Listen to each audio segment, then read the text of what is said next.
Hello and welcome to the 20th Company's production of Crumbs from the Table of Joy. Please silence all devices and refrain from using flash photography as it may distract the actors. We have two exits, the one behind you that you just came in, and in case of emergencies, there is one behind the curtains. I hope you enjoy.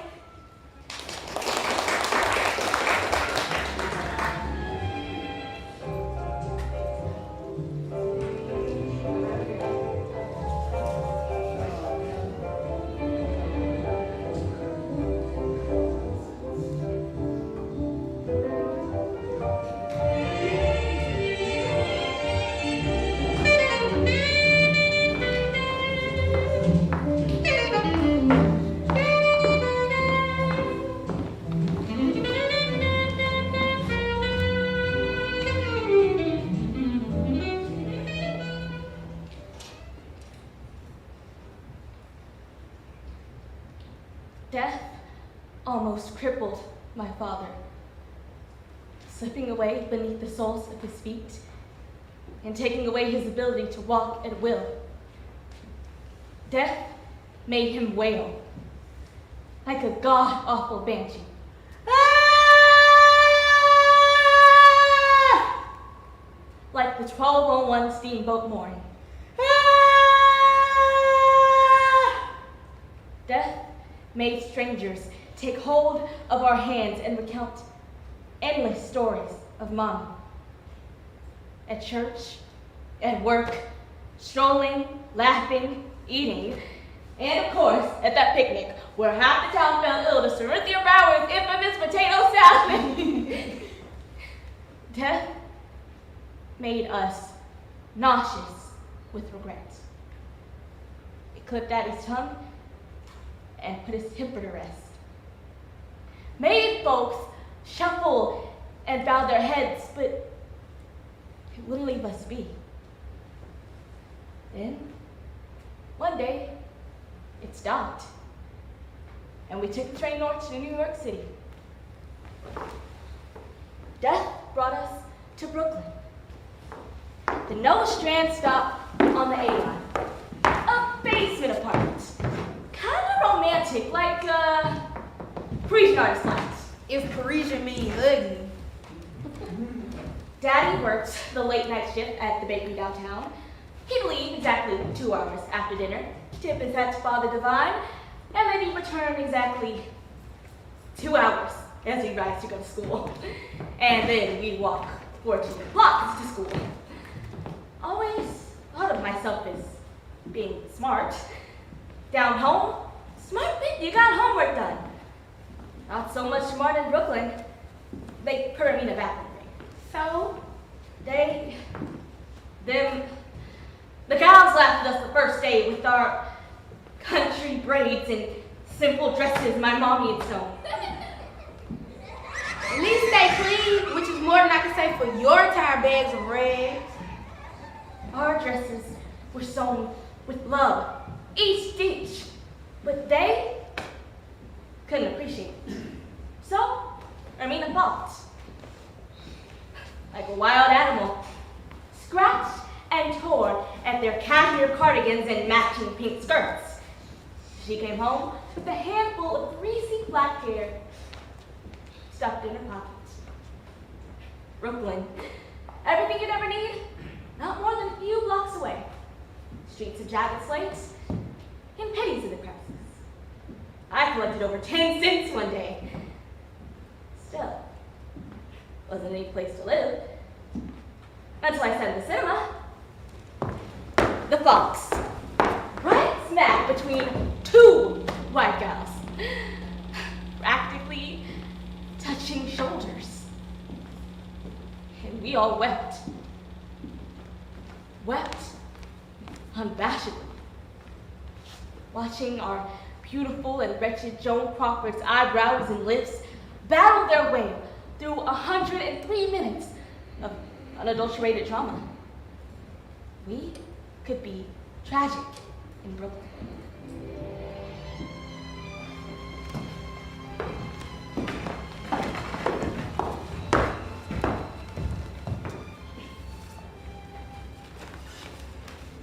Now, well,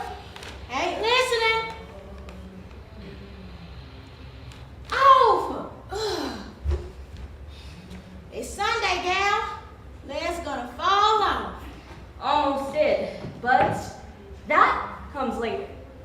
Ain't no use in having a radio. Might as well be a log. At least we could burn it to keep warm. You sassy? Nah, sir. Could have sworn you was. Really? Well, I ain't. Tomorrow we'll have nothing to talk about in school. Again, we'll miss Amos and Andy. Again, ruined by Father Divine. Father Divine.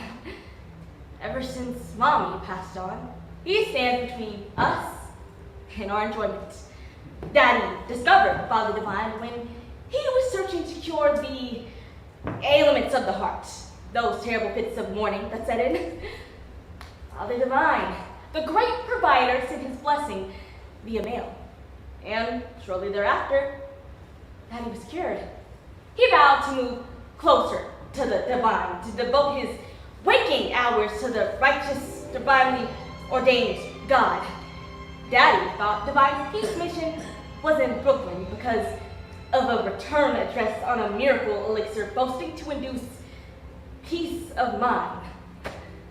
Divine was not in Brooklyn or New York, but that didn't diminish Daddy's love. No, he let Divine strip him of his passion and demanded him a monk's devotion. But this is a man who never went to church and never tipped his hat to a woman until we got to Brooklyn.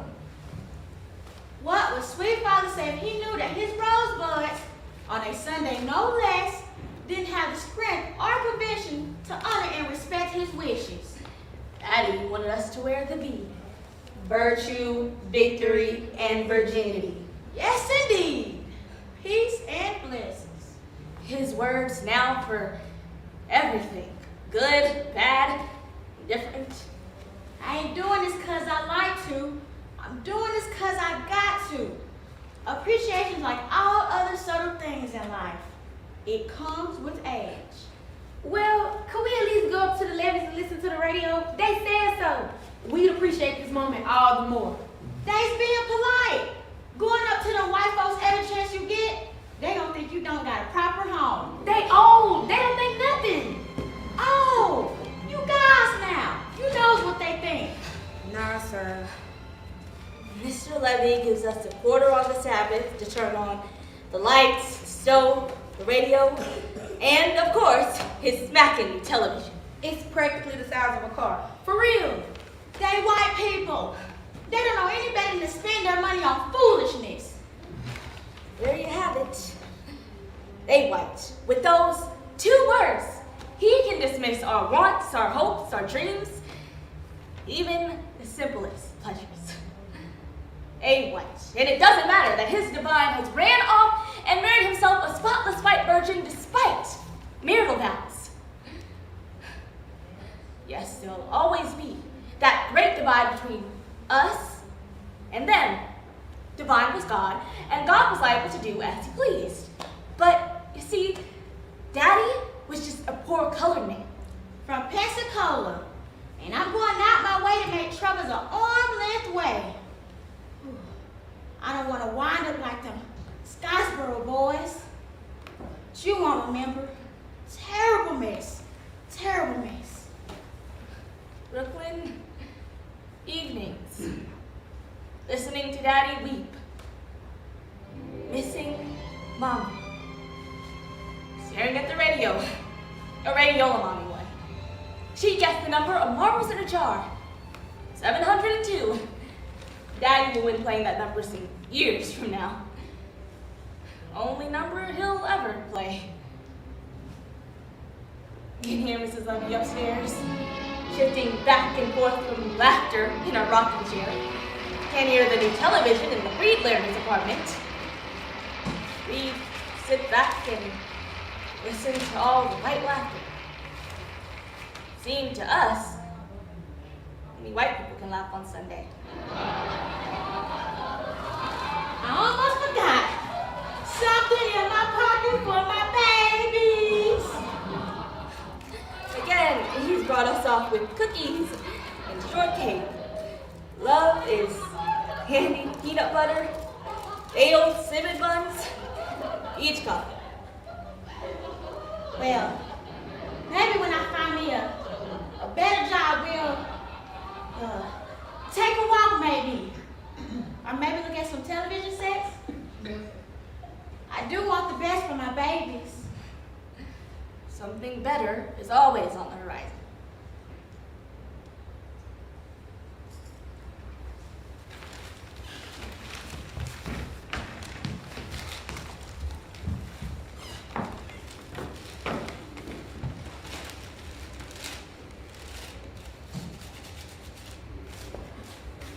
Ernie, wouldn't know these were old, would you? Would you now? Hey, the boys at the job can't help either down. Smart shoes like these make you think you're more important than you is. That's so. It's Thursday. Last night, a madman went on a rampage in South Brooklyn. Killed a Mohawk Indian and stabbed 4 others with a bread knife. We're staying in. No reason to go out. Remember what happened to that Johnson family gal? She torn 7 of her fingers. No, sir. Heard that was all was left. No thumbs or nothing. Her mama threw herself into baptism waters and nearly drowned 2 men trying to rescue her. Can't even help out folks these days. Pity. Country folks come up in here and turn on each other. I guess that's what happens when you live on top of each other, piled in and day out. Ain't natural. God's never treated this city. I can tell you that much without being a scientist. Where'd God go? Philadelphia, my rosebud. We're locked inside, waiting word from Sweet Father. The mailman is already delivered. The mailman here yet? That's the 3rd time you asked me today, sir. Thought I heard you say so. Huh, sir? Well, now, I was expecting a little word from Sweet Father. Been putting in all these questions.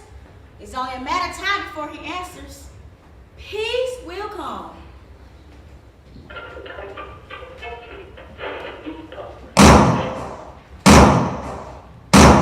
get it straight. We all know who did it, Miss Labby. It's the doctor. I wish she cut that down. Can't concentrate. No good to let white folks have a television set. They got to let the whole neighborhood know. Mailman says if you leave him $1 in the box, he'll get your mail in the morning like white folks do. Morning, evening, ain't a dollar difference to me. What you got? Look here, from home for me. Smells good now. He won't remember your name by the summer. Do they come? Oh, Ernie, look what I got. Look like that pattern for your dress tank. Feel nice, feel expensive. Give me it. Expensive? What's that there? You gonna tell him? Well, if you won't, I will. Mommy promised Ernie a graduation dress, and she gonna need some money for the fabric.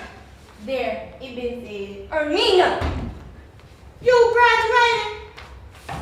You really gonna graduate? You gonna be a high school graduate like Percy Duncan, Elmore Sinclair, Sarah Dickerson, Chappie Phillips, and Ernestine Crump. Lord, I got a high school graduate in my living room. Not quite yet. Why didn't they say something? Didn't I? Knew they come? Knew they come. Glory be! Been waiting on this for a week now. Gals, gather around.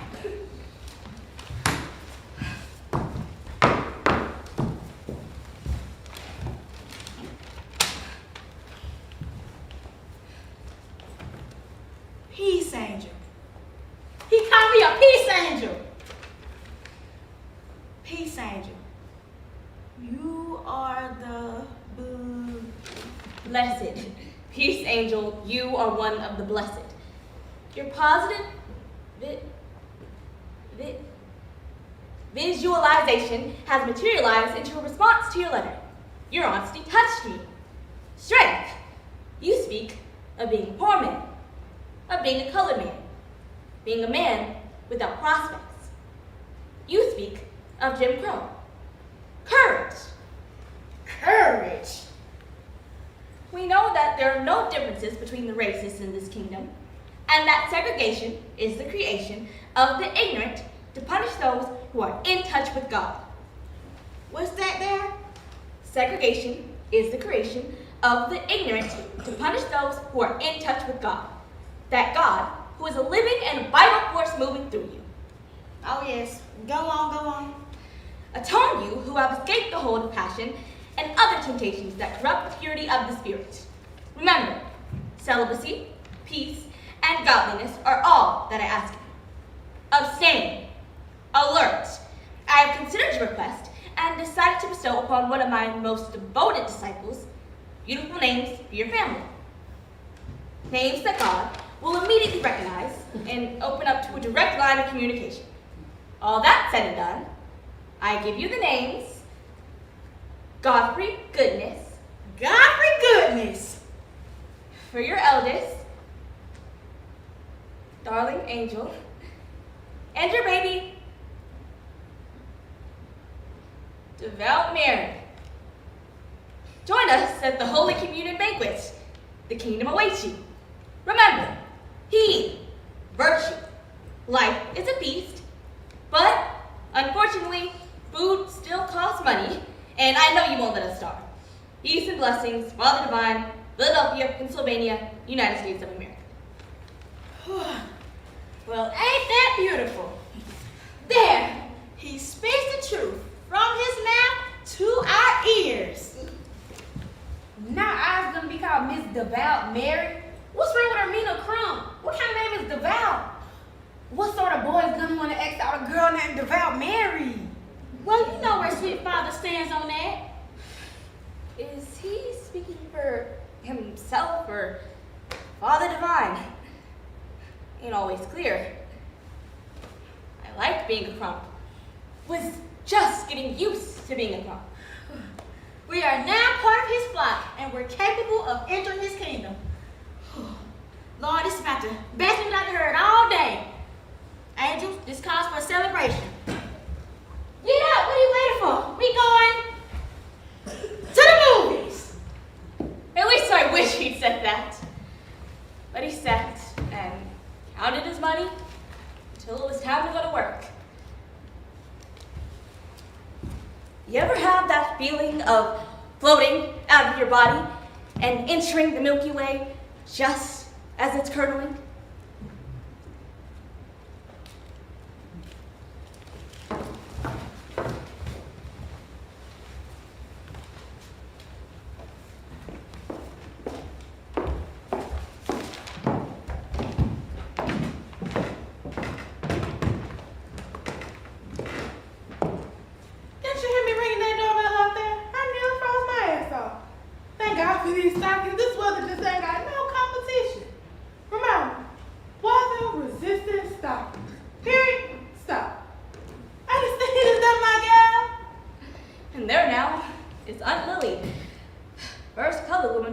Dressed like a white lady. Smart looking and lost her straight. She'd been to Harlem. For us country folk, that is the equivalent of reaching the promised land. Ernestine, is that my gal? Ermina. Oh, look at you, all grownish and whatnot. How's my baby doing? Where's my hug at? Don't know who you is. Can't be giving out loving to anybody that age. Ain't that the truth? Who you? Who's I?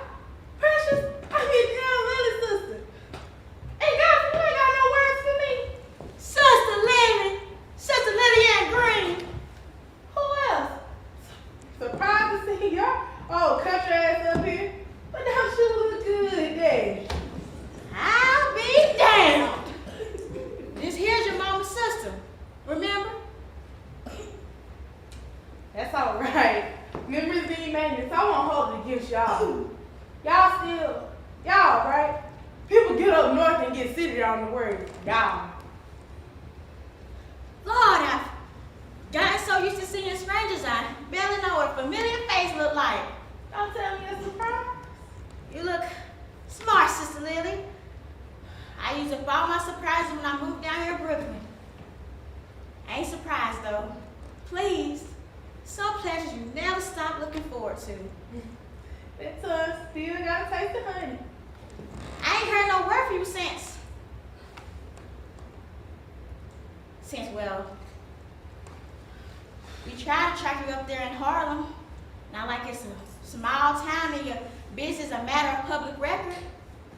Well, this the big city, guys. Don't want everybody knowing you. Plus, they got a name for women like that. And besides, there's the telephone. Dang, y'all from the country, y'all probably don't even know how to use the telephone. And don't think it was easy to find y'all. I can smell the orange blossom and the pig roasting on the spit. Hell, I can track down a fine-looking Negro from halfway across the state. Now, don't. Don't get bashed on me, guys. Me and that go way back. It's been quite a. Oh, you still wearing those shoes, I see. I must admit, that sure you have a fine shine. I keep them up. Why don't you take the load off your feet? Thank you. I thought you about lost your man. Sam. I'm sorry I couldn't make it to the funeral. I cried for nearly 2 weeks straight. My heart was with y'all. She was a good woman. I always said that. Great loss.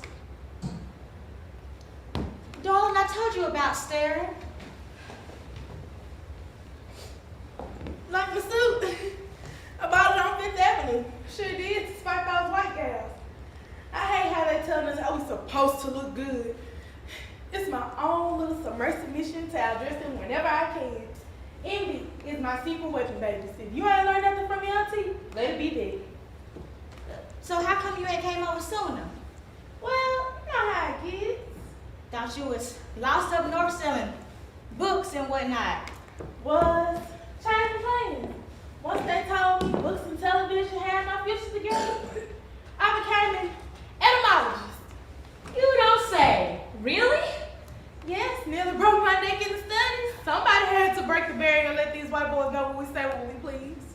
How about that? I always knew you was a clever one. What do an etymologist? I'll leave it at that. I won't bore you with the details. oh, child. That ain't my stomach saying hello. Well, we ain't prepared nothing for dinner.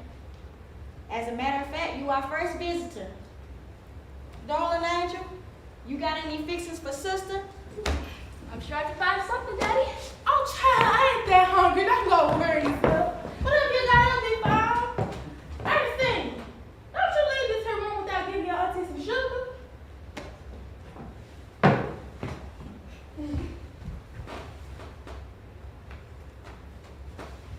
Ernestine, that wasn't that last time. My, haven't you got big? And look at those boobies practically bigger than mine. How old you? Better watch yourself. You're allowed to attract up a grown man. I'm gonna go see what's in the kitchen. Make sure it's something light. I don't want to have to take an inch out of this here suit. Thank you, sweet thing. Now, aren't you gonna go get my bags out of the hallway? Bags? You going somewhere? Not anymore. What you mean? Well, Brooklyn sure do seem colder though. Don't it though? Haven't seen a Negro face from here to 116th Street. Hello? White peoples! Living in that mess sure does have a way of worrying them. Never did have taste gossip. But I see it's good enough to sit on. Well, you know these tired hams. And look at you like you lost your tongue. What you got to sip on? I need a drink. We don't keep looking at this house. So you Christian now? Well, Oh God, don't make me sick. Give me a drink, damn it. You really Christian?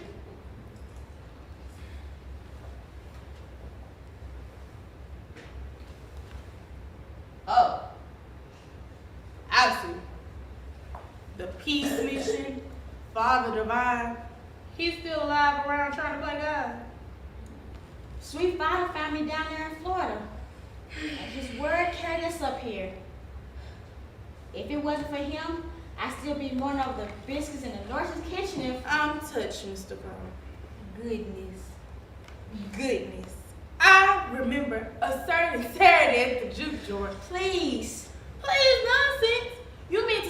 that you gave up everything? Everything? Hell, I'm surprised.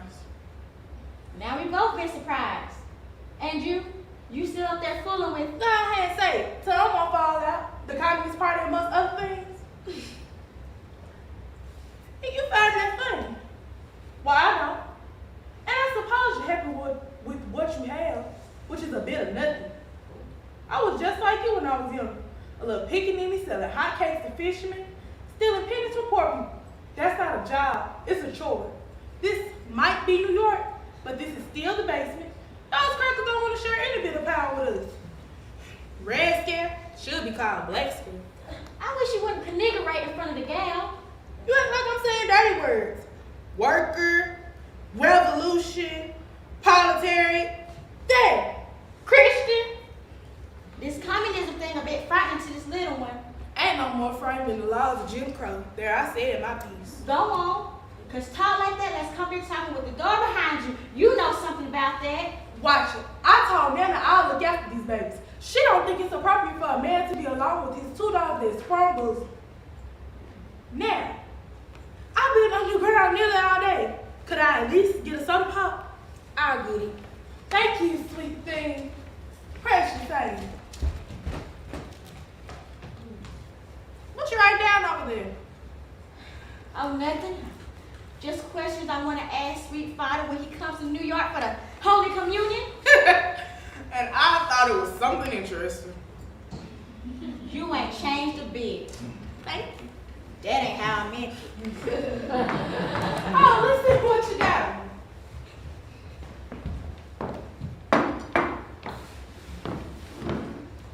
No mayo.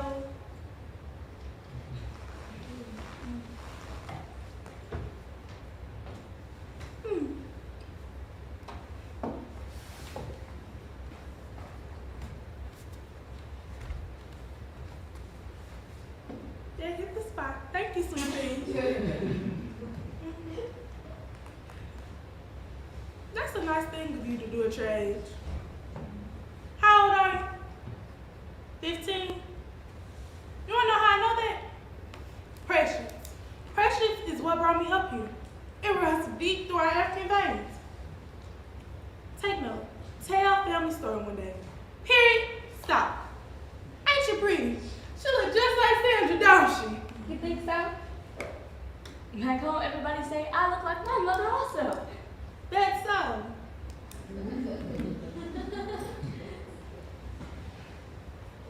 God, Fry, my bag's okay in the hallway.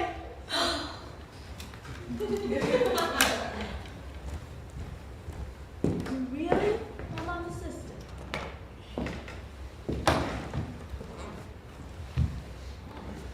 I don't see it.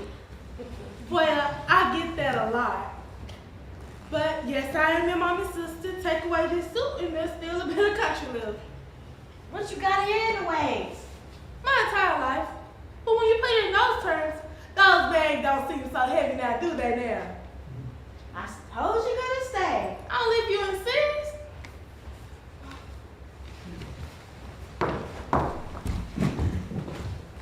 Down home, when Rosalind's mother came back from New York, face painted and smoking cigarettes, the minister declared it the end of the world. Oh, I remember the horror he instilled. He preached his longest sermon on the nature of sin that night. But I confronted sin tonight, and it didn't seem half bad.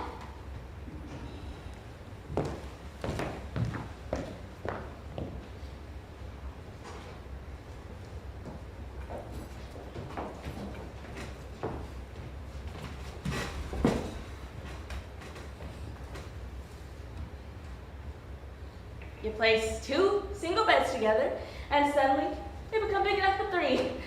Mathematics of the Crump household. I don't know how I got pushed in the middle, stuck in the crack. Just like down home, where the Hendersons were known to squeeze 7 to a bed. Many a night, we did ponder that puzzle. Sister, why'd you lose your job. Well, babies, a Negro woman with my kind of gumption don't keep work so easily. That's one of the habits of being an independent thinker. If I were to keep a job for more than 2 weeks, I knew it was beneath me. You understand what I'm saying? Ernie want to be a movie star. Hush up. Darling Angel, the star of the stage and screen, the virginal vixen. But I changed my name to something special, like Sylvie Montgomery or Clara Saint Germain. And that's French. Oh, well, excuse me, Miss Betty Davis. When did you get to be so big and black? Ooh, it runs in the family. But don't worry. When I'm on stage, I sure can act very white. But I understand you started off as a poor colored child. Imagine that. Imagine that. Besides, I like you just a wee bit better as a colored child. Just a wee bit now. I mean, sit still.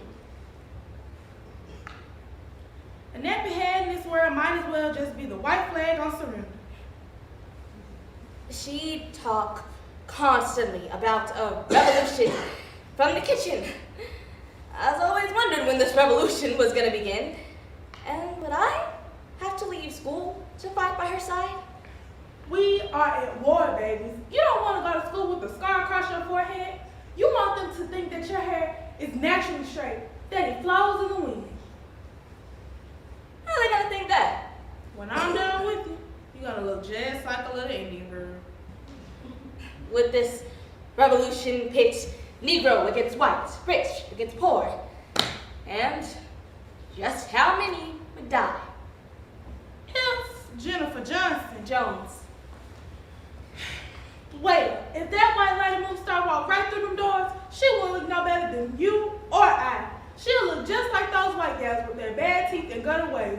And quite frankly, I get tired of them telling us how we supposed to look good.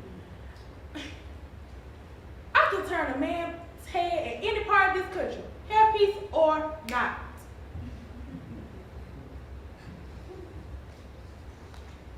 I mean, to sit still, maybe I could get a little bit of this nap out of this kitchen.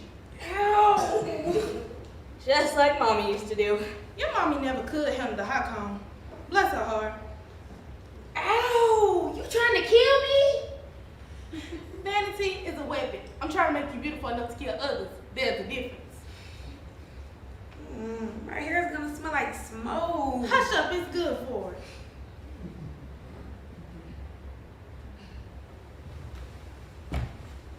Smothered in gossamer smoke and dizzying assertions, I wondered, had this revolution already begun? So I went to the public library around my way. Revolutionary War, Revolution French, but no Negro Revolution. I did, however, find 20 articles on communism in the card catalog, but no books on the shelves. The teacher said, pick a topic that's close to you. My essay was entitled, The Colored Worker in the United States. My mistake was using the word worker too liberally. The principal called in Daddy Goodness and told him to stop mingling with the Jews at his job and everything might be all right. Daddy didn't bother to tell him that his co-workers were all colored, and the Jews on our block won't speak to us. Well, except the Levies, who, if they didn't speak to us, they'd be sitting alone in the darkness on Friday night. Whole school think I'm a communist. It's all your fault, you know. And I guess I'm the one to blame for segregation, war, and polio as well. You can't live well enough alone. It's fine for you and your smart set, but I'm a working man. Gotta ride the bus each morning. Surprised you riding as tight as you is. Don't change the subject on me. Well, hell, girlfriend, I ain't saying nothing about nothing. I can't help that the child got eyes and ears and a mind of her own that ain't limited to a few pages in the Bible. Shucks, I ain't seen you this spirited since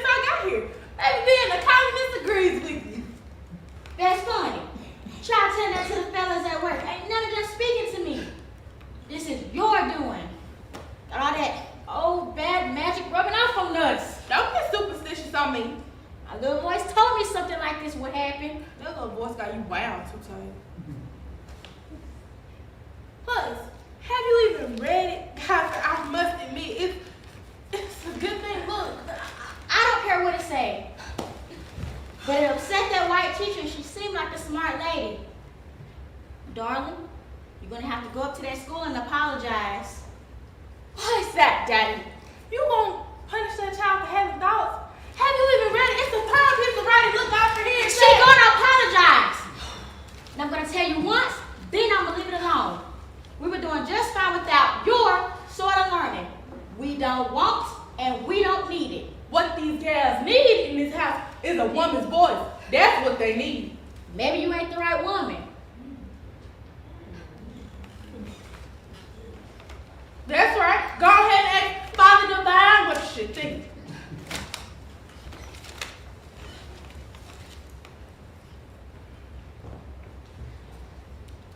I, darling angel, apologize for anything in my essay that may suggest that communism is a good thing. My intent was to deal with the status of the colored worker in America, which primarily consists of hard-working Americans that improve the status of the working man. I pledge allegiance to the flag. I've never stood for the national anthem, let alone know the words. But you want to know one song that gets me right up on my feet? That Charlie Parker playing Song Peanuts. My soul nearly ascended to God when he took that sex right on up that skin. So.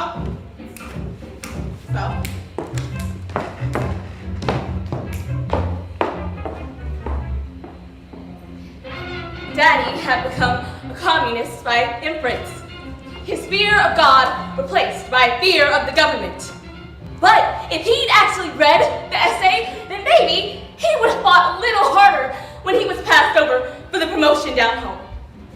Down home, he only fought once when he got drunk on a barrel of sour whiskey and went on a drunken tirade. Beaten, nearly senseless, he blamed the white man who sold him the liquor of allowing the devil to slip into his soul.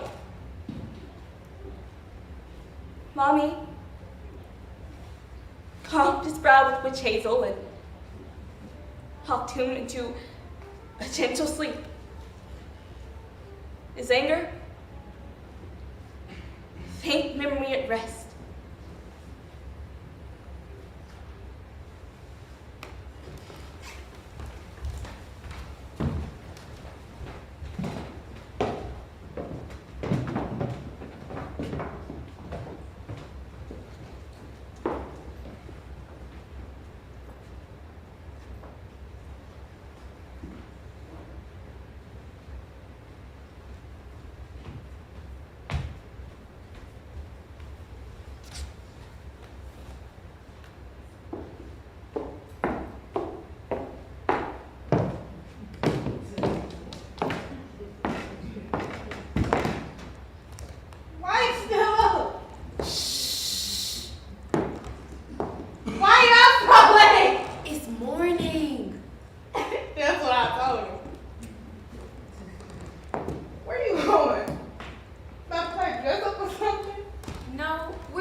Could have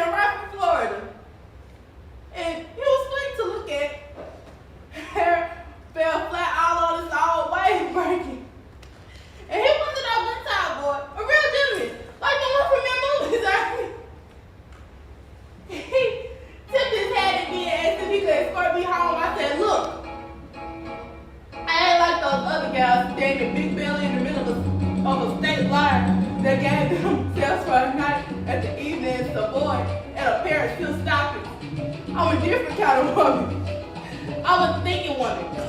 I'm a communist. He laughed and said, baby, so am I tonight. So we danced the mambo as I expressed it. You did what? I danced the mambo. Oh, give me your hand, darling angel. Please don't call me that. Tell you, that's the bar. You stupid in the bar. You ain't never danced so close to anybody before. Why would I want to do that? Daddy ain't gonna like the mambo. Oh man, it is the mambo.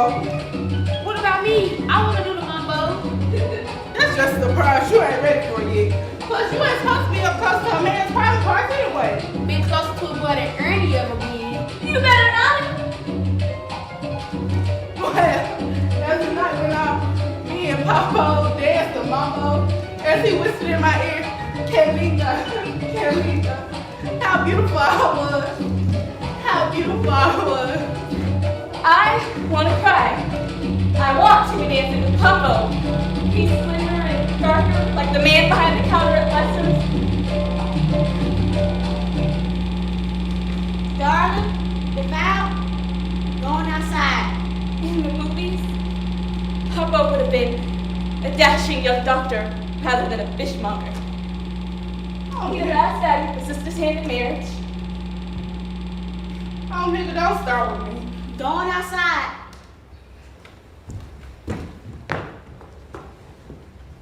I danced the mambo with the man, Godfrey. Anything that was done was imagined. You asking me to dance? Where are your stockings? I don't know. You been drinking? I'm drunk. You know I don't permit drinking here. I didn't drink here. I drank before I got here, so it doesn't count. And don't act like you ain't never had a drink before. I remember a particular batch of moonshine that nearly blinded a man and had him groping in the darkness to get it friendly with this here thought. Hush up now. I don't want the neighbors to hear. Darling, devout, going outside. She's sorry, Daddy. She's just tired. Tired my behind. Don't make this a joke. You'll get us all in trouble like, How come in your version, I'm always the one causing the trouble? Isn't this about the truth? You're acting like I brought down the walls of civility and decorum and Pensacola alone. Hey, I ain't the devil. I ain't paying no minimum wage, Mr. Goodness. And I got a secret for you. I hate your sweet father. Oh, she did say hate. I wish she hadn't. I wish she would have said, I'm bothered by Father Divine, or I'm sickened by Father Divine. pray for forgiveness, for peace of mind. Your lucky sweet Father forgives all, even those who have forsaken him. I wish you just go on inside and sleep off this bewitching. Sleep off these bewitching. I can barely sleep it off. No more than you could bring Sandra back from the dead. How can you be so disrespectful to Sandra's memory? If I go to hell, I go on my own elation. Not because some preacher man's word sent me there. And you're sitting up here acting like he's above it all. Ermina, Ernestine, you heard what I said. Go! Not for them to go. Were you at Sandra's side when she closed her eyes? Where were you when we put her in the grave? I'm sure part of that paid too. No! You were up north with your books and your friends. Your party. Yes, I was upset with my books and friends. But why would I go back to someplace that treated me like absolute filth? Treated you? Oh, and I was having a grand old time making cookies for Mr. and Mrs. Norton. And now you're gonna stand in my home and disrespect the choices I made? I ain't disrespecting Godfrey. I'm just honestly having fun. If I go on my own elation. Not because some preacher man's word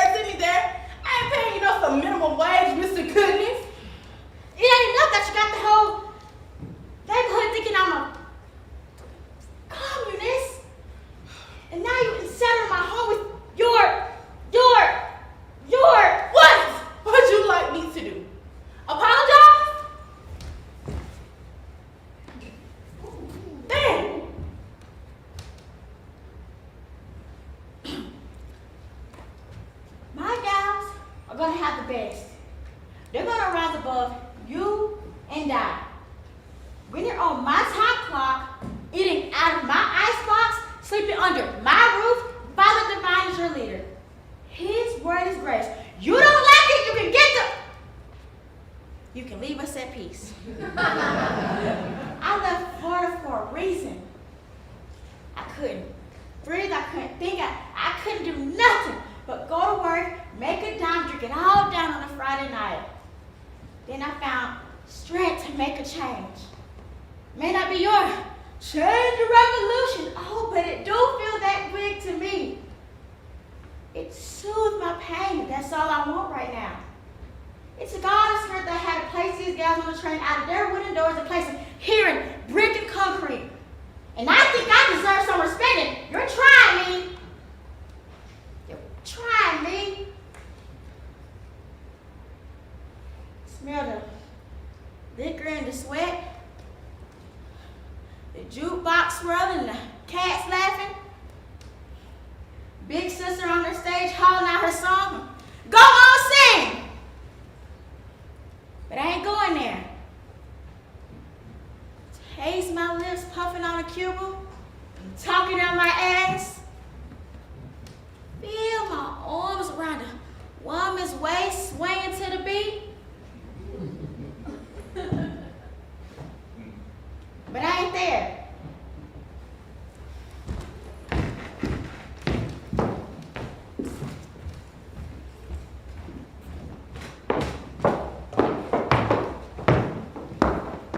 In the movies, clothes are always perfectly ironed, the seams even and pointed. In the movies, when families argue, it is underscored by beautiful music and reconciliation. In the movies, men are heroes, broad-shouldered and impervious to danger. But his daddy would say, "Hey, white!"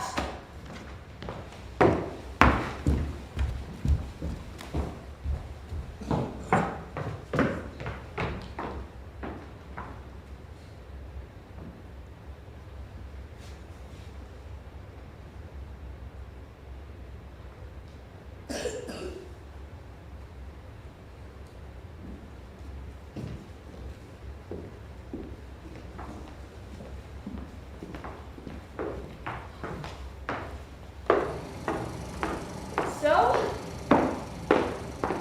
Daddy disappeared with nothing but a jacket and a hat. He didn't even bring his rubbers. And it's gonna rain. It's gonna rain furiously. And that's all that'll be talked about on the radio for the next few days.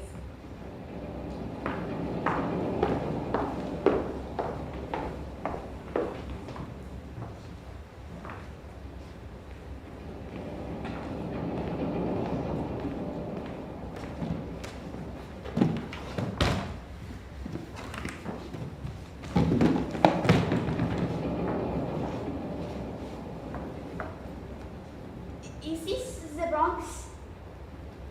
This may well be the Bronx. The gentleman said, "Lady, if you've reached the Bronx, you know you've gone too far." Do you know Pierre Boussard? Should I? I have his address in New Orleans. I was told I must go to Pennsylvania Station to catch the train. Is it far, New Orleans? It's far. I'm from Germany. Recently arrived in America. How about that? You're the first German I haven't seen in the newsreel.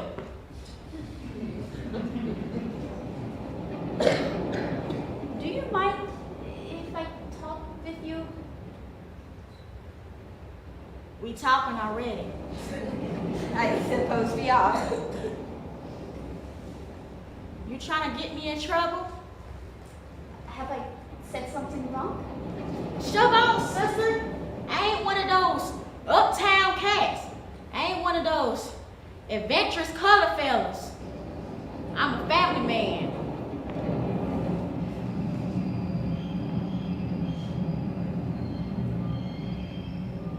Are you getting off here? Should I get off here? Which way should I be going? I don't know where it is you're going, ma'am.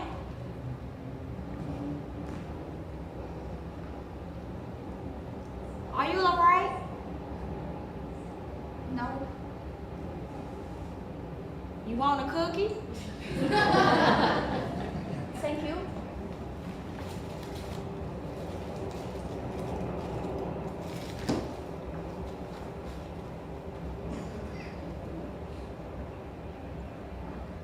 These are good. You'll buy for me? I made. It ain't so bad. You'll find your way.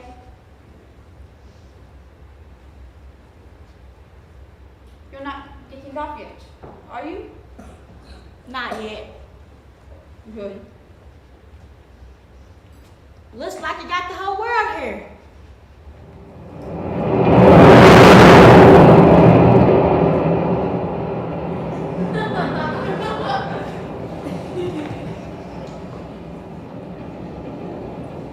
It's all right, ma'am. Gave me a little scare also. Look at that. Nice back on. I'm sorry. I thought, you don't want to know what I thought. It's all right, ma'am. I'll stop talking to you now.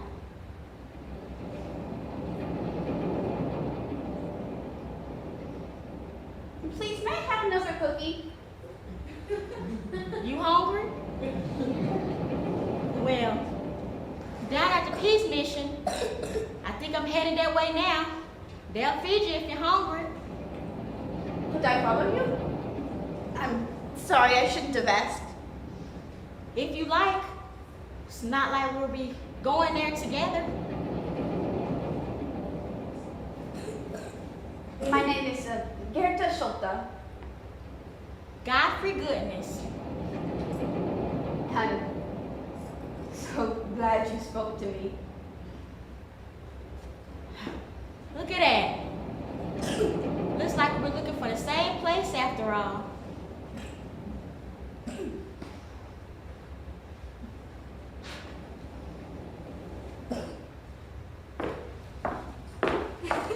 The water in the yard backed up. What a sight. Lily in her heels trying to clear the pipe, too proud to ask the neighbors for help. You ask white people for help, they turn it around on you. Them, they turn it. That's what Uptown Wear for you, Digest. Then the oak tree in the corner fell down and blew down the telephone line. If that ain't a sign, said Lily. All the neighborhood gathered to watch the men carve up the 300-year-old tree. It took them 3 days to clear it. And still, no sign of Daddy. Our tears salted our brown faces gray. Lily chipped at the bits and pieces with the butter knife and soothed us with the hope that with the death of a great oak comes life.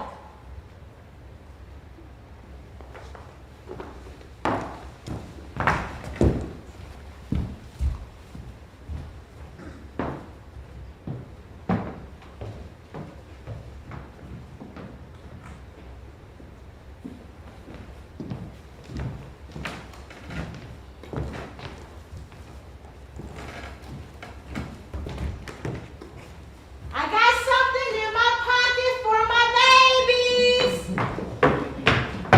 Where have you been? Can I get a hug or some sugar at least?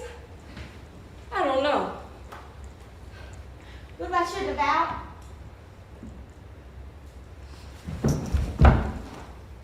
Ermina! Well, that's my girl. Had to clear my head and bring some things to order. I think everything's gonna be all right. I got someone for y'all to meet.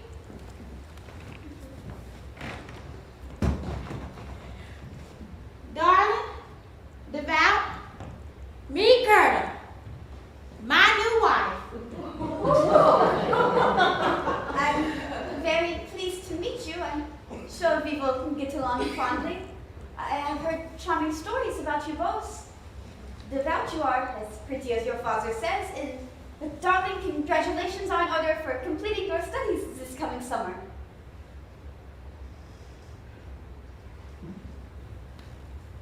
She white? Well, should we all sit?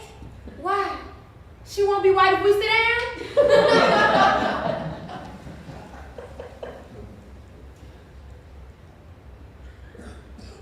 She won't bite. Will you? Godfrey, he told you not to make me laugh. Oh, God. Did she have to be German? If he had to have a white lady, why not a French lady or an English lady?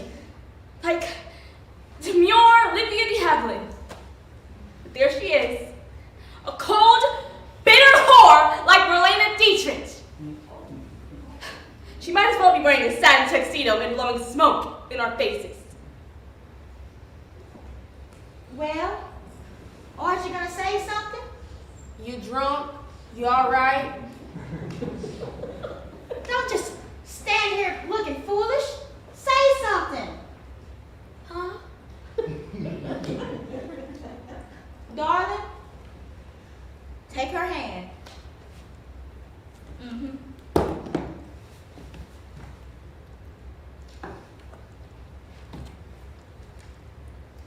Come on.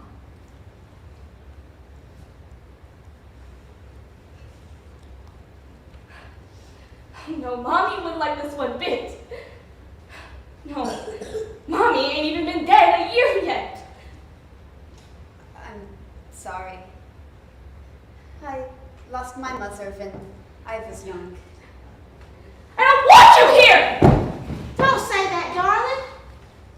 Godfrey, what is this? We met. We fell in love. We married. Oh, wow.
The Mississippi School of the Arts is a residential high school for Mississippi residents that are in the 11th and 12th grade. We're the only arts residential high school in the state. We have dance, creative writing, which we call literary. We have filmmaking, which we call media arts, theater, visual art, and vocal music. It's an opportunity for creatives to be surrounded by other creatives and nurtured in their art. To be in that environment, to be, just seems to make students who are creative by nature just blossom. The students come in, and when you give them something that is powerful for them and exciting for them, then we usually see academic pursuits increase as well. Our ACT score is one of the top 3 in the state. We have 100% graduation rate. Between 80 and 85% of the seniors that are graduating receive scholarships to go to college. The experience has been transformative for my daughter. Her ACT score has risen. Her leadership skills have blossomed. It's been the evolution of every aspect of her being. To audition for us and to apply is in the 10th grade year for any Mississippi resident. They'll apply and submit a transcript.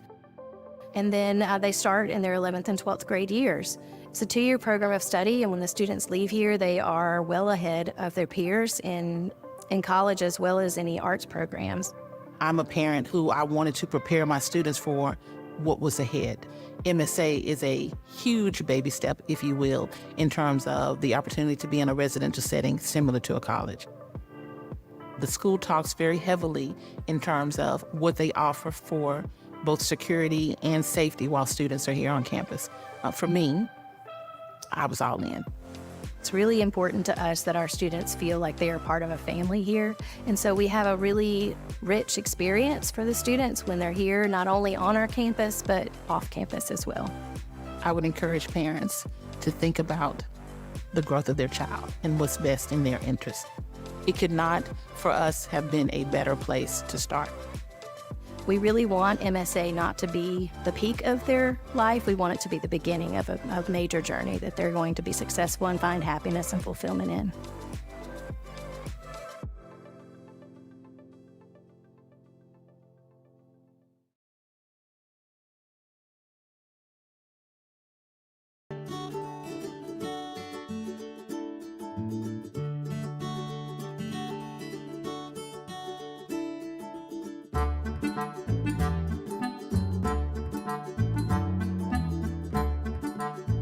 I really love learning more about acting. It's not what you would typically get from a normal high school. I get to learn more about different acting methods that I can use in the real world.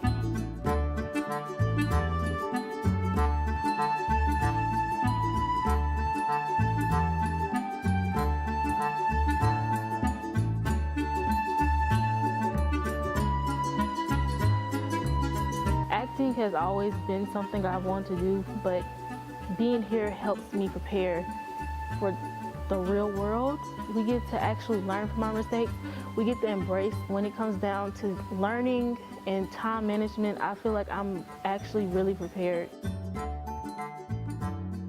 Theater arts at MSA offers students a chance mainly to work on their craft. So we do a lot of acting. There are many chances to act in scenes, to learn monologues that they can use later in life for auditions, and of course to be in the main stage plays as well. They learn how to direct, they learn how to write plays, they learn how to do some design, sets and costumes and lights and even sound.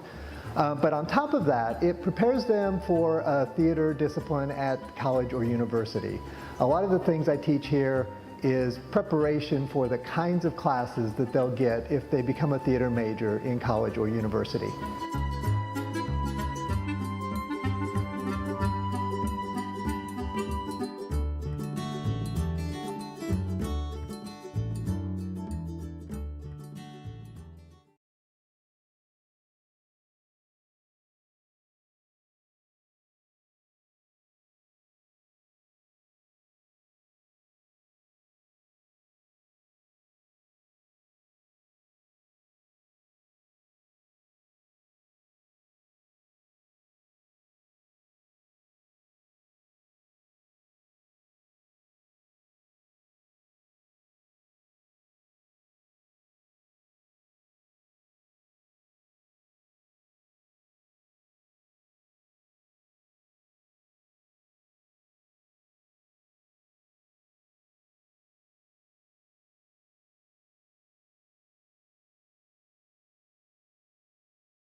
day in anticipation. Gerda swept the stupid floor. Slubby turned on the television at 5. Daddy went to work at 6. And Aunt Lily went uptown to commune with possibility in the future at 7. How do I look? Not a word, not a whisper of Daddy's divine inspiration. And Sister was the portrait of calm. Me, the scent of the ocean used to rush up our back porch on the summer's night breeze. Me and your mommy stood on the porch for hours, courting. The boys had to take a number just to knock on the door. People always said I'd be the first to marry. Said that I was the better looking one out of the two. Ain't it funny how things change? And I suppose you have to stand still long enough to attract yourself a man. And I didn't like standing. I outgrew the notion of family back in 47. Well, you go on to your peace mission. Father Divine won't understand the mystique here of this pretty face, that I'd rather spend his dollar on a bottle of bourbon, but that's a small price to pay for salvation. She gone. Whenever a good dose of reality is about to set in, Father Divine descends. Why have conflict when you can feast? I don't know what question to ask Sweet Father first. I've planned this for so long, I'm shaking. So it is, awaiting Sweet Father's arrival, searching for salvation and the tender juices of mutton chop, layered in our favorite mint jelly. God speaks the language of our stomachs. Amen. Any doubt of Sweet Father's power is allayed by the rapture incited by the limitress at the end of the table. Relish, brisket. The porcelain dish of butter is now the sacred vessel of salvation. Haven't seen a meal like this since my Uncle Marlon passed away. And don't you know none of his lady friends would be outdone at the wake. Oh, but didn't we find a touch of bliss in his wife's sorrows? Isn't this wonderful? Is so much food necessary? There are starving children in Europe. We're eating for all of mankind. A communion. Pudding, dumplings. Then, suddenly, in the middle of the feast, Falling in love again, never wanted to. What am I to do? Can't help it. At least I wish she did that. But she sat, waiting Sweet Father's arrival and making Daddy proud. We probably would have eaten ourselves into oblivion, but Father Divine's Duesenberg took a flat outside of Trenton. If he God, why don't he spread wings and fly here? You tell him. Don't worry. Sweet Father found a way to join us. He knows how long we've been awaiting for his arrival. Trust me, he won't let us down. But he did. Wait, I still got all these questions I wanted to ask him. My pockets are stuffed full of paper. But he promised. Now I gotta wait a whole nother year for his arrival. No. If he the guy he proclaims to be, I need these answers now. I need him to help me move on. Hattie had followed a return address on a bottle of something that soothed him. Suppose that ocean would be in abundance up north. Back home, everything was played out according to plan. right? I knew just how my life would be, and I knew everything I needed to know. Now I got these brand new shoes. Worthy of the finest angel. And a handful of misgivings. They came together because of Sweet Father. There is power in that.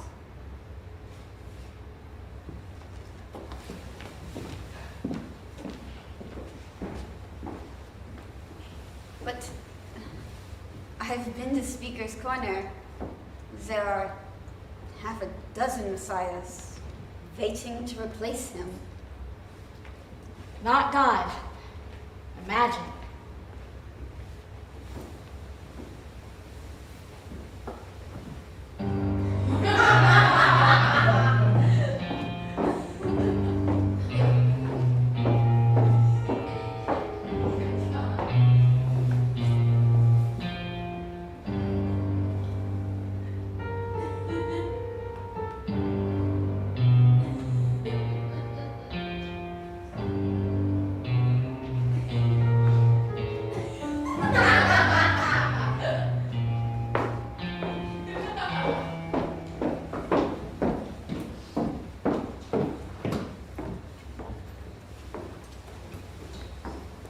Lily said God was given to us by the government, bent on pacifying the masses with religion. And now, Gerda had gone one step further and threatened to take our God completely away.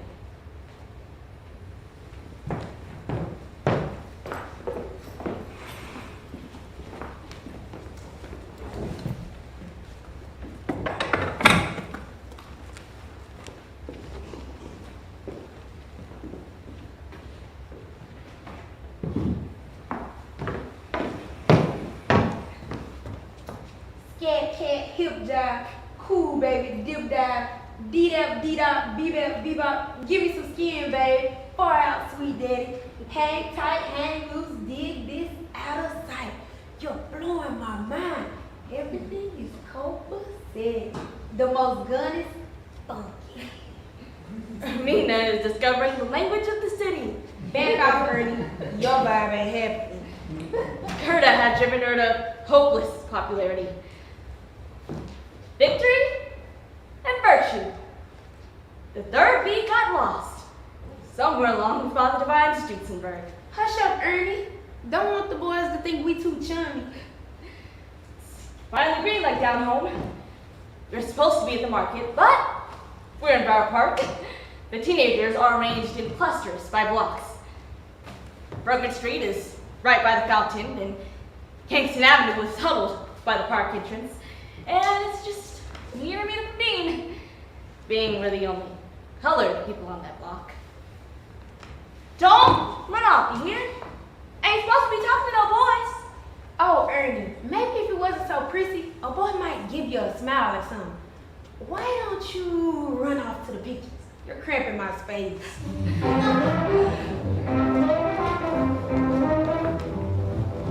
I can hear the guys whispering about us now. She coming. She finally married a white lady. What it like living up there with a white lady? She make you scrub the floors. She really blonde. Here that hair smells like a wet dog when it gets wet. She a Nazi like Adolf Hitler?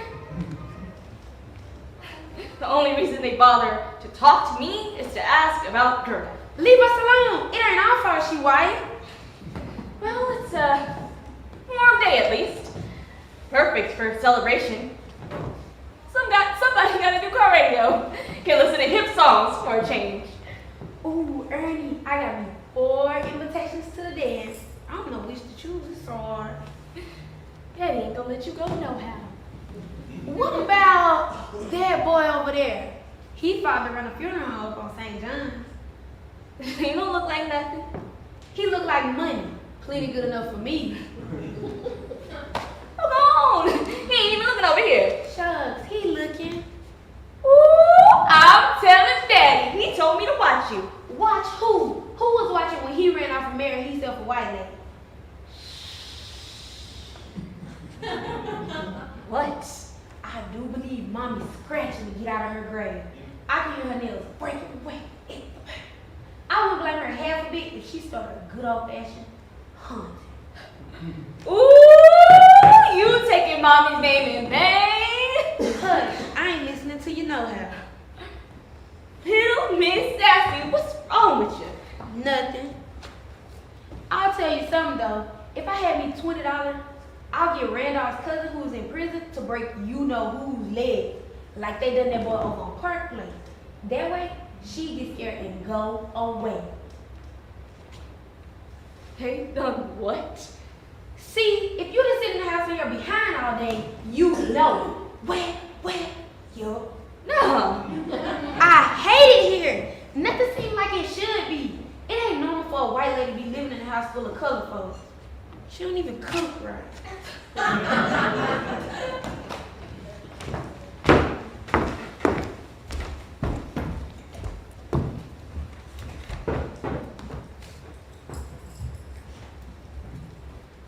Such a pretty girl shouldn't wear a sour face. You must like complaining very much. Maybe.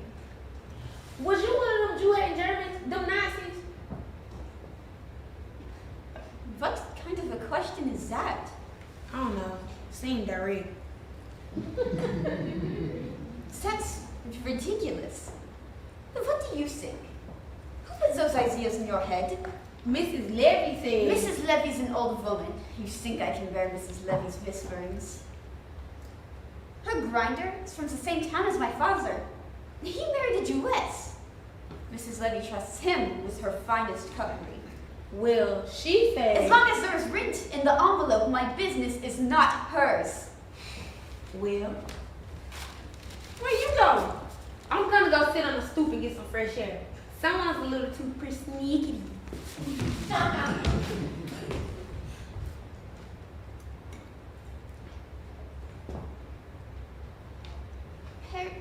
Persnickety.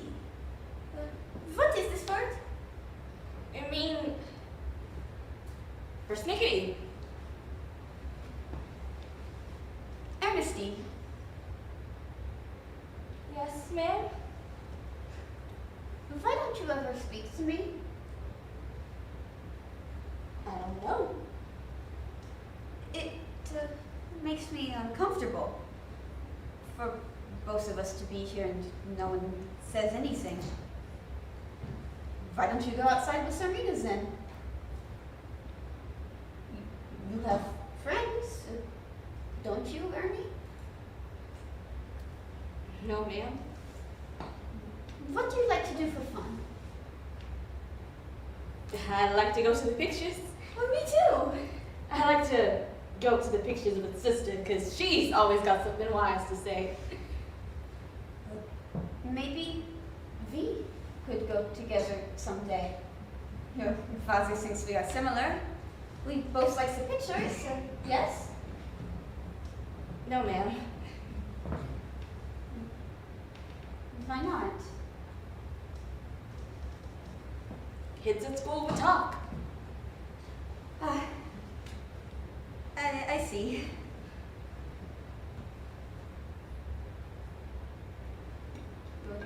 Your dress is coming along quite nicely.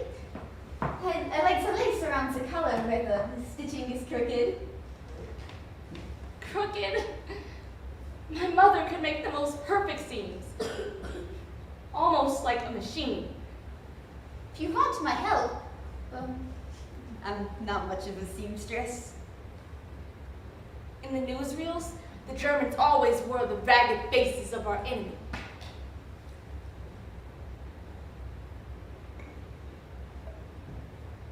Are you afraid of me, Ernestine? Yes, ma'am. What do you think? I'm not horrible. Really? No, ma'am. I'm just not used to so much silence. Daddy, don't like music in the house on Sunday. What a shame, it's a lovely radio. It is so like him to buy something he doesn't use. He didn't buy it.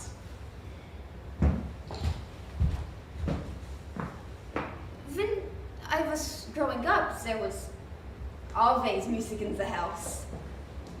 My brother played the piano, my father the viola, and I, oh, late nights.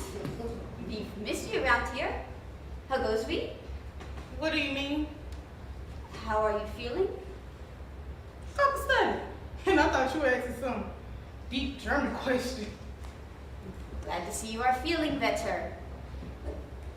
Would you like some coffee?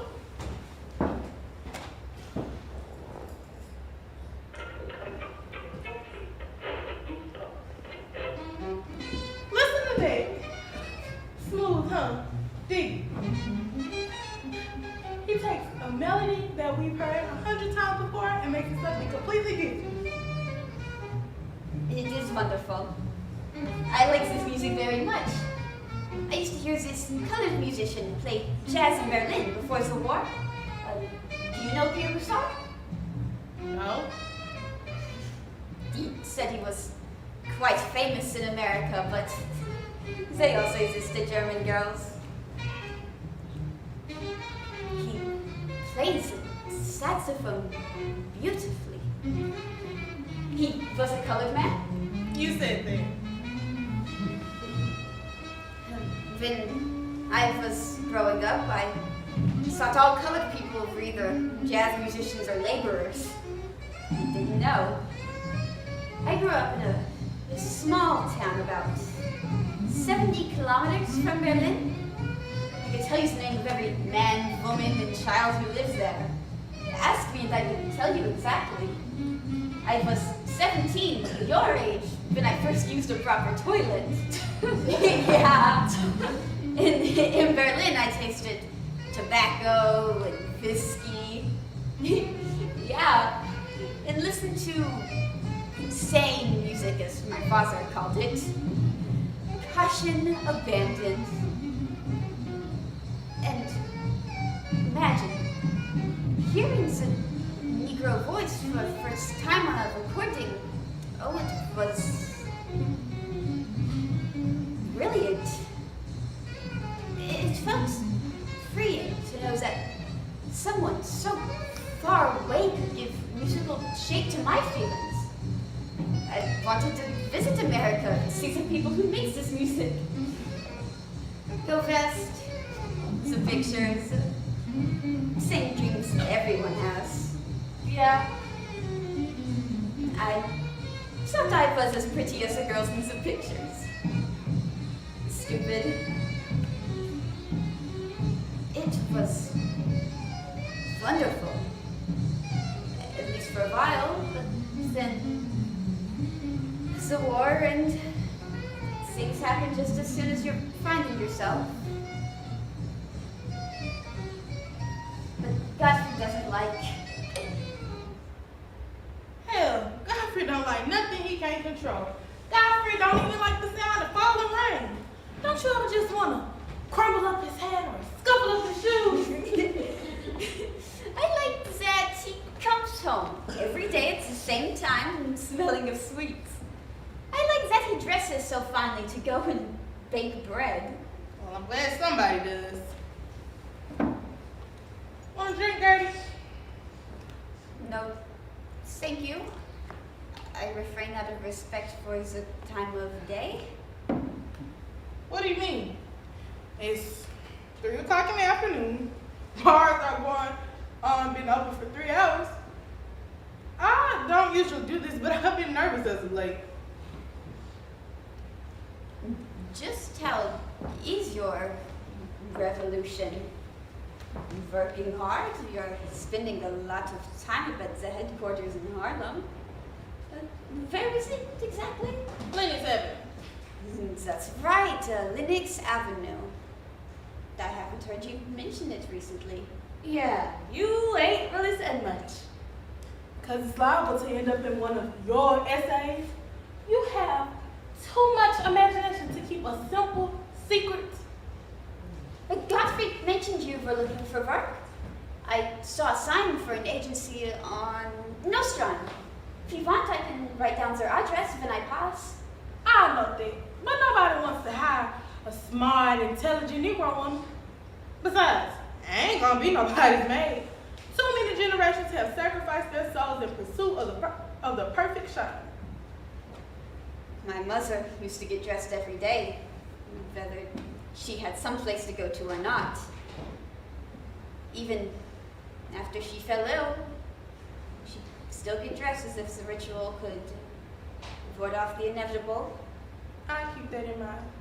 I have a Fifth Avenue suit that's in the washer, waiting for me to get the money to retrieve it, and a nightgown. It don't matter what I wear, so why bother to get dressed? Must we always do this? What are we doing? Can't we put aside our differences behind these closed doors? When I see you, I see no color. I see Lily. What? When I see you, I see a white woman. And when I look in the mirror, I see a Negro woman. That's what confines us here in the walls of this very room. Hey, do you see a difference between the two of us? Yeah, there you go. May I say to you both, I have seen what happens when we permit our differences. You're the last person I will let lecture me about race. You are some philosopher. You get strong after a few sips from that bottle. What do you know? I nearly starved to death after the war. I know quite a bit about pain. Oh, really? Please, Lily.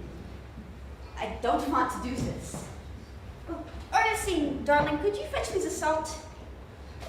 You're not a servant. I don't even heard that please. Please.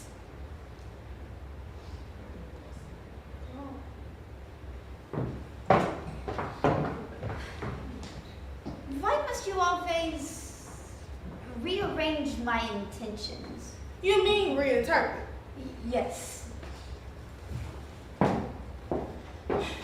These guys must not be made to feel like servants in their own home. I am your stepmother. It is from that authority from which my request came. Your imagination gives me more credit than I deserve.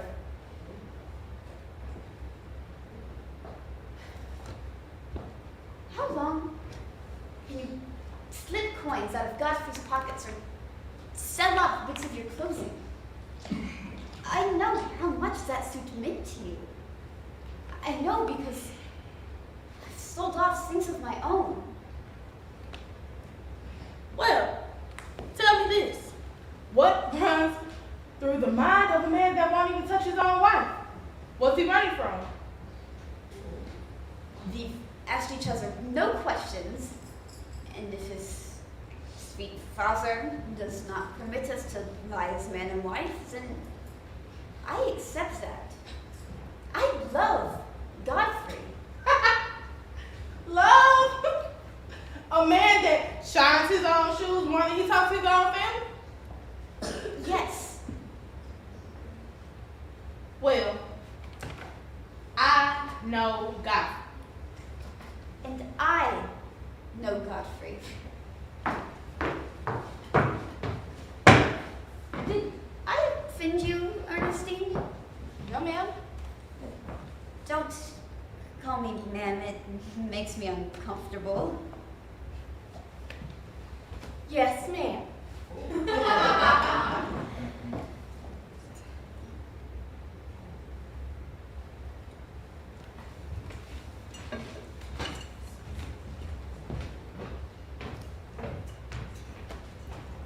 She don't fool me one bit with her throw rolls and casserole. She don't even know the half of it.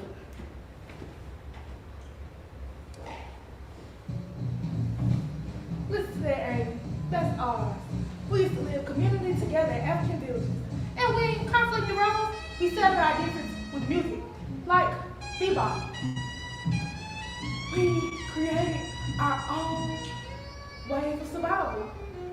meeting at the crossroads with drums, creating intricate rip-offs of something extraordinary. It's a beautiful note, Ernie. It's not just beautiful, it's extraordinary.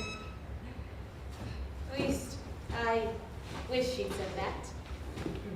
Past night hadn't gotten the better of her senses. My ideas are premium in some circles. Aren't you tired of that thing? You've been fussing all day with it like it's a baby. Sister, don't you love this dress? Mommy picked up the pattern, you know. Why don't you tell me again? I bet you it's gonna be the most beautiful dress of the graduation. And look here, I almost got everything just right. Well, except around the neckline. But see, I added this lace and you can't even tell it's crooked. That's what Gerda says. White people don't have the same first profession that we do. You give a Negro woman a few bucks, and 2 out of 3 times, she outdress a white woman that has store credit. Like God to save them. She dresses like a girl without a figure. I heard that. Pierre Boussard. You really hate her, don't you? Hate who? I don't think about her enough to hate her.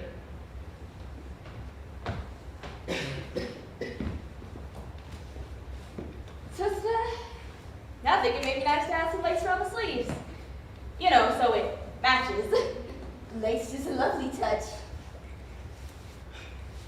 Lace honestly makes it look a little frilly. And quite honestly, a little country. And a little girlish. That's how white people want to see you. They don't want to view you as an adult. You want something simple and straight to the point. The lace was the finest in the Woolworth section. Expensive. We'd gone by almost every day after school just to touch it. Finally, Ermina was the one who stole it from me. Mommy would love the lace. It'll make the dress for sure. Daddy had recently bought Gerda a satin and rose pink cardigan and said he couldn't afford it. It's okay. Leg will stop shaking as soon as we get home. That night, Ermina's leg shook so violently, I thought it was gonna come clean off. Dear Lord, please forgive us for our sins. It was only this once that we transgressed, but it was for a very important cause. But when we looked at the lace in our bedroom window, it was all worthwhile.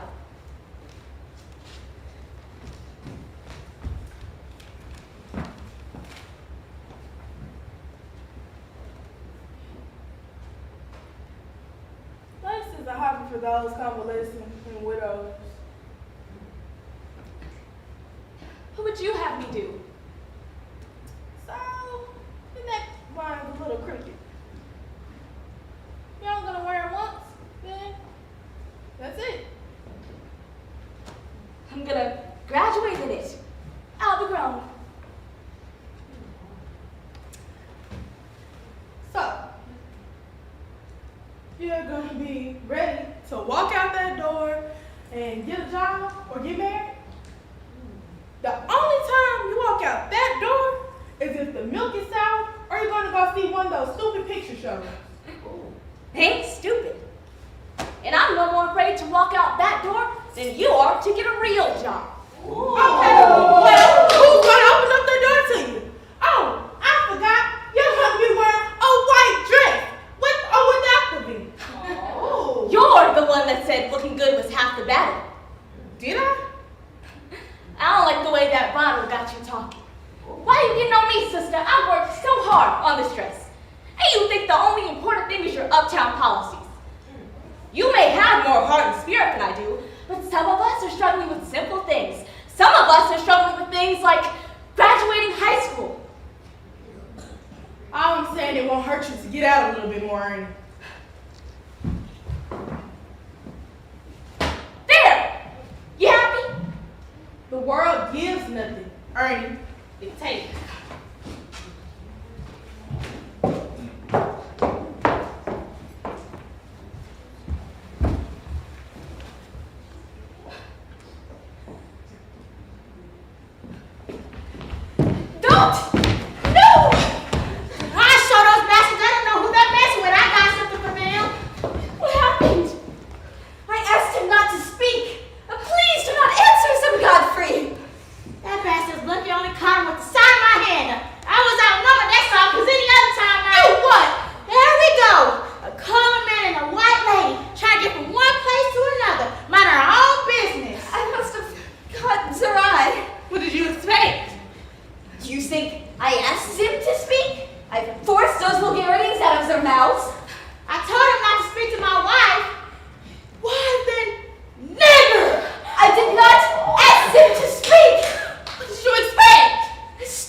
warriors in your revolution now.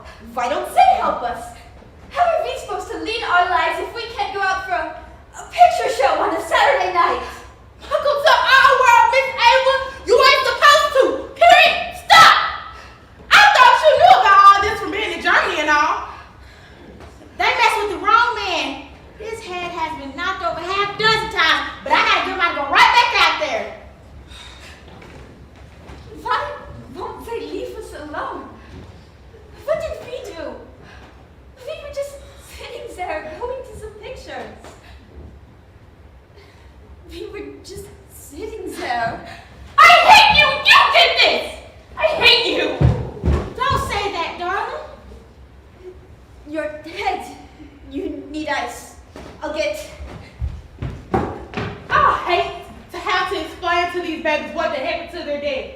Father Divine to fill your head up with all these sanctified notions, but forgot to give you the consequences. These are some serious issues. She's right, Daddy. I didn't ask you to get in on this. We didn't have no say to begin with. Oh, so now you're taking her side. No, sir. Ernestine, this is your America. A Negro standing in his living room with a black eye, a white woman, unscathed, and an enemy no more than 5 years back. You thought that you could hang up curtains and put down potted plants, that everything would be okay?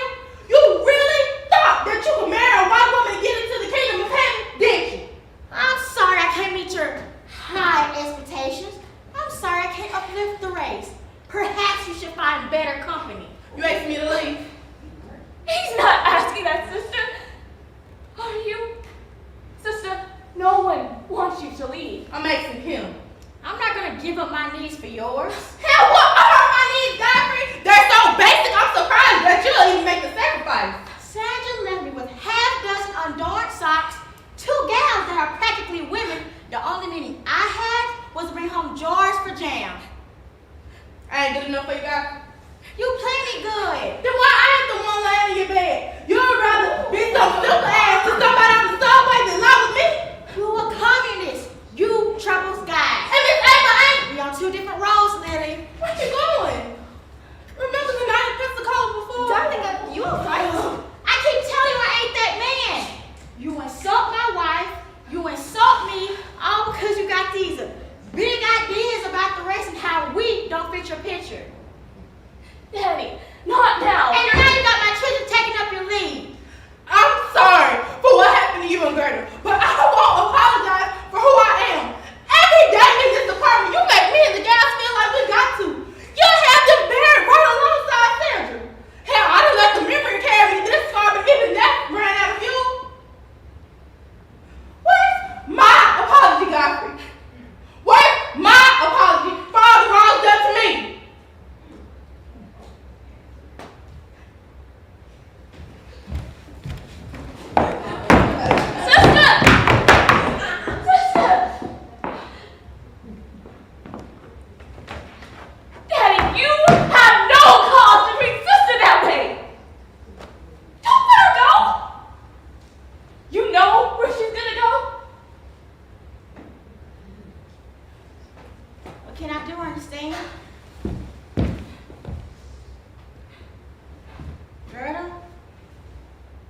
I'm sorry, I do not know. Lily need not be a barrier. She is so full of ideas, but you must decide how you feel about me. And I don't see why she is here anyway. Has anyone thought about how that makes me feel? Well, she's blood. She's my wife's sister. I am your wife. What? You want me to ask her to leave? You are asking me to cast off everything that came before. I have.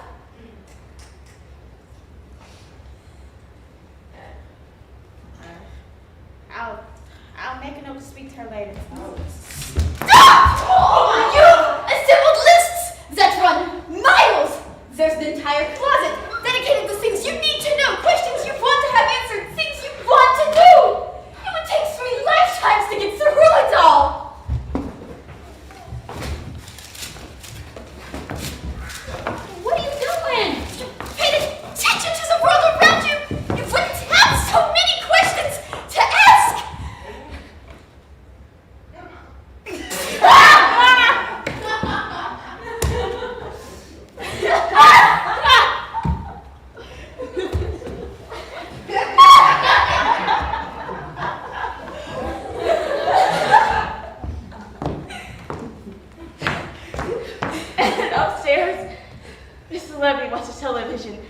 too loud for this time of night, smothered in my father's uncertainty. No more questions unanswered. Transforming kiss that could solve all of their problems. Their kiss, a movie time solution.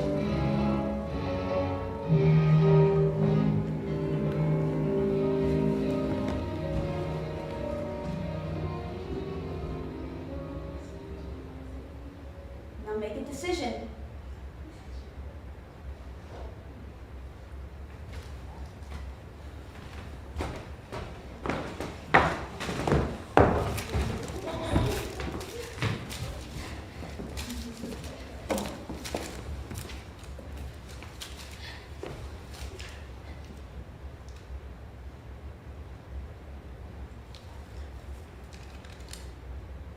Sweet Father, we come north with the hope that things will be better. But we do much the same thing. Why does this happen? And where can I find solace? Sweet Father, my daughter has shown a liking towards the opposite sex, and I don't know how to speak to her. Can you give me some words? Can you give me some words? Sweet Father, the boss keeps calling me the country nigger in front of other fellas. They laugh and I want so bad to say something. I want to knock it clear across the room. But I need this job. Sweet Father, this city confused me, but all I know is to keep the door shut. Sweet Father, my wife's sister, she's living with us, and I don't know how long I'll be able to look away. Sweet Father, sometimes I think about sending my gals back home. Sweet Father, I've wed a white woman, just like you did. Oh, I loves her so, and I don't know whether my children ever will. Do I gotta make a choice? Will you help me calm my rage? Will you help me calm my rage?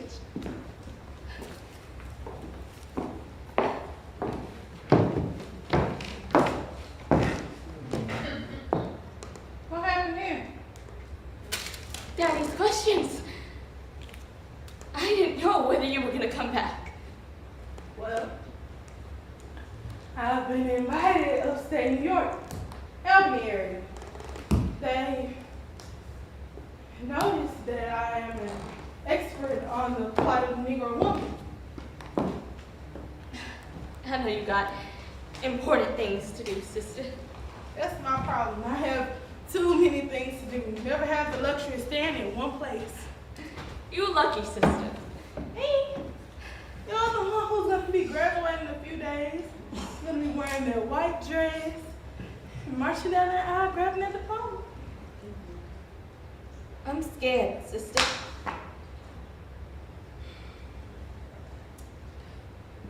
The world waits for no one. You can't just sit around picking up your father's questions.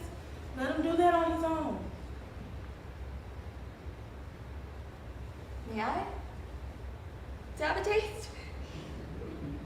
Your daddy wouldn't like it. Daddy ain't here.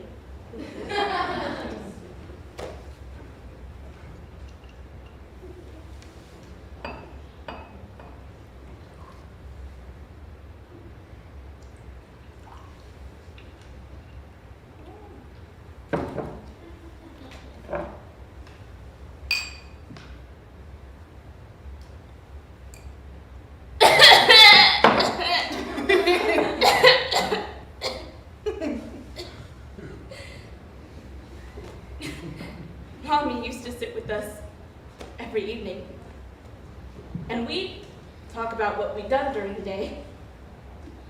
Even things became miraculous in the retelling. And we'd laugh so much, sister. Like now. It ain't always gonna be like that, is it? People don't like for things to change, Miss Crump. I think I'm a communist. Why you say that? 'Cause don't nobody want to be my friend in school.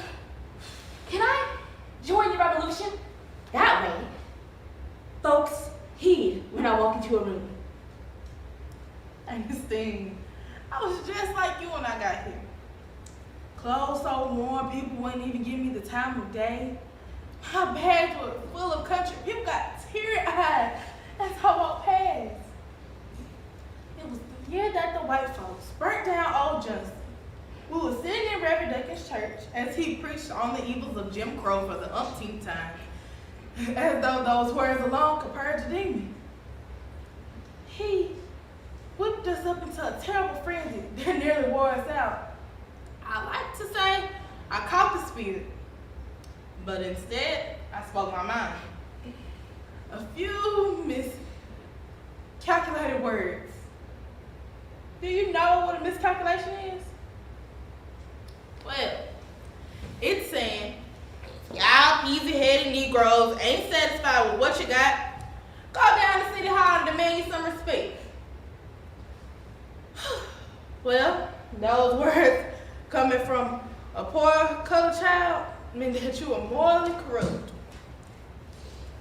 A communist thing.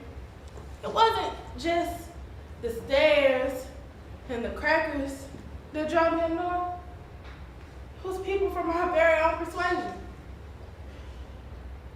You want to be a part of my revolution? You know what I said to that? You should a profession like nursing. So, whenever you walk into a room, you walk in there with your head held high because you'll always be essential. You gotta find your own route to the truth. That's what I do. Was true, is true, can be true, will be true. You ain't a communist, Ernie. No. Nah, child, just think. Plus, movie stars don't need politics. I'm sorry, I heard the noise. I gotta speak this song. I get nervous in the dark when he is at work. I make myself something to eat and I feel better. Want a drink, Ernie? Thank you. You think that? It sure is quiet in here with my music.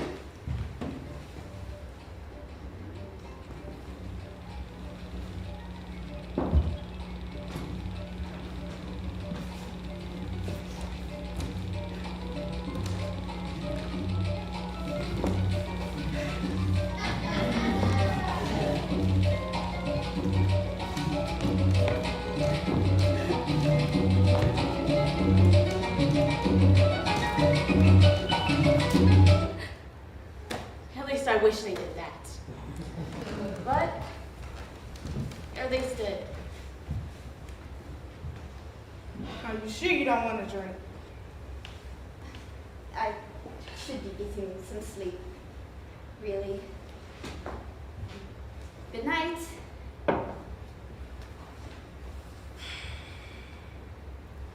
I wish. Don't bother me with the articulation of regret.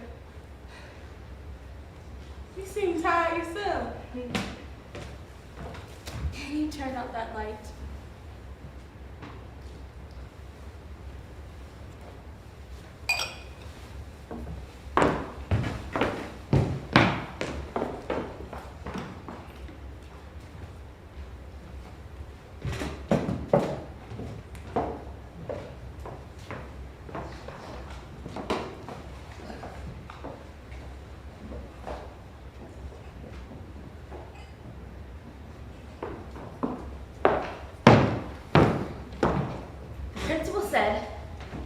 The world is to be approached like a newborn,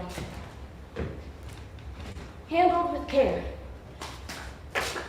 But what he didn't say was what happens when the world doesn't care for you.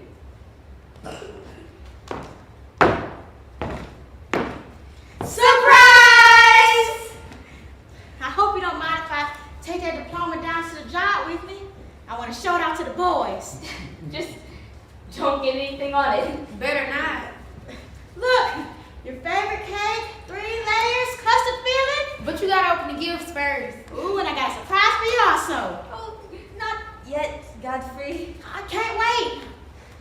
Down at the job, they need another gal. One word from me, you're good as in. The bakery. By his side, with no greater expectation in life than to wait for the bread to rise. I don't know that that's what I want to do. It's a good job, Ernie. Steady. I already told the fellas at work you'll be working for them. You should have asked me, Daddy. I don't see what the problem is. I mean, you have no job promise and no one's knocking at this door for your hand in marriage. I'm offering you something wonderful, Ernie. But Daddy, I'm going to Harlem. Forget about Lily. You follow her, you know you'll be taking on. Don't be like this. It's a happy day. Gerda cooked and you got a whole room full of presents. I'm following Lily. Why else would you want to go? Why are you always blaming somebody else for your actions? Maybe this has nothing to do with anybody else but you and me. You always make the right decision. Be yourself, but you never think about how I may feel. I came look for you guys. Please, darling. I'm not Darling Angel. I'm Ernestine Crump. It says so on my diploma. That ain't how I meant it. But you did. Look at you, Ernie. You're my little girl. You really don't know what's out there. Where are you gonna go? Poor Mina. My memory will live on forever in her leg. A limp that'll never quite heal. The morning, the prayers, the sweets, the room upstairs. You're old enough to make up your own mind. I fed you for years and I took up where your mama left off.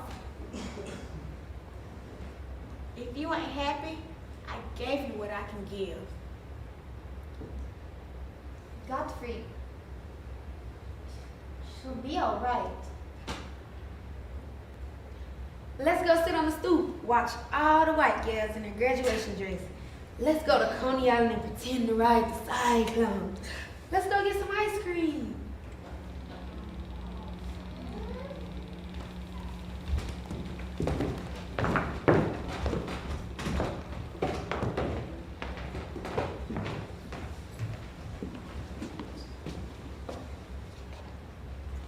I got something in my pocket for my baby. In the movies, the darkness precedes everything. In the darkness, the theater whispers with anticipation. Finally, Harlem. Lost. Can anybody tell me how I can get to Lenox Avenue? Lenox Avenue. You know, the party headquarters. You know, Lillian Green. Lillian Green. Lily. Nothing's there but an empty bar. Chester's. Blue flashing neon. Sort of nice. I order a slow gin fizz and chat with the bartender about the weather. It looks like rain. It's only men. They make me nervous. But they remember Lily. Everyone does. So I tell them, I've come to enlist in the revolution, of course, to fight the good fight. I got a high school diploma. I'll do anything. I'll scrub the floors if need be. You see, I care very much about the status of the Negro in this country. We can't just sit idly by, right? Lily said we used to live communally in Africa and solve our differences with music, creating riffs off a simple timeline, building out towards something extraordinary, like bebop. The bartender tells me he knows just the place I'm looking for. 167th Street. At the corner store, they tell me it's City College. And here, I find myself standing before this great Gothic city rising out of Harlem. Black, gray, stone awash. In the movies, well, years from now, I'll ride the subway back home to Brooklyn. I'll visit Daddy and Gerda, and we'll have a huge meal of bratwurst and sweet potatoes. And realize we all take comfort sometimes in things we don't quite understand. Years from now, Armina will give birth to her first child before I graduate. Lovely Sandra. She'll move home with Nana for a few years. And she'll be the one to identify Lily's cold body poked full of holes. Her misery finally borne out. Years from now, I'll read the Communist Manifesto, the souls of black folks, black skin, white mask, and find my dear Lily amongst the pages. Still, years from now, I'll remember my mother and sweet-smelling humid afternoons by the Florida waters. I'll ride the Freedom bus back home, enraged and vigilant. I'll marry a civil servant, and we'll talk about the Vietnam War, integration, the Black Panther movement. And years from now, I'll send one son off to college in New England. And I'll lose the other to drugs. I'll sing loudly in the church choir. But today, I'm just walking and ripping as far as these 2 feet will take me. Walking. Riffing. Riffing. Riffing. Riffing. Riffing. Riffing. Riffing.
The Mississippi School of the Arts is a residential high school for Mississippi residents that are in the 11th and 12th grade. We're the only arts residential high school in the state. We have dance, creative writing, which we call literary. We have filmmaking, which we call media arts, theater, visual art, and vocal music.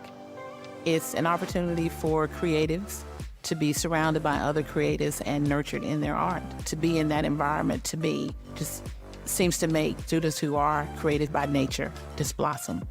The students come in, and when you give them something that is powerful for them and exciting for them, then we usually see academic pursuits increase as well.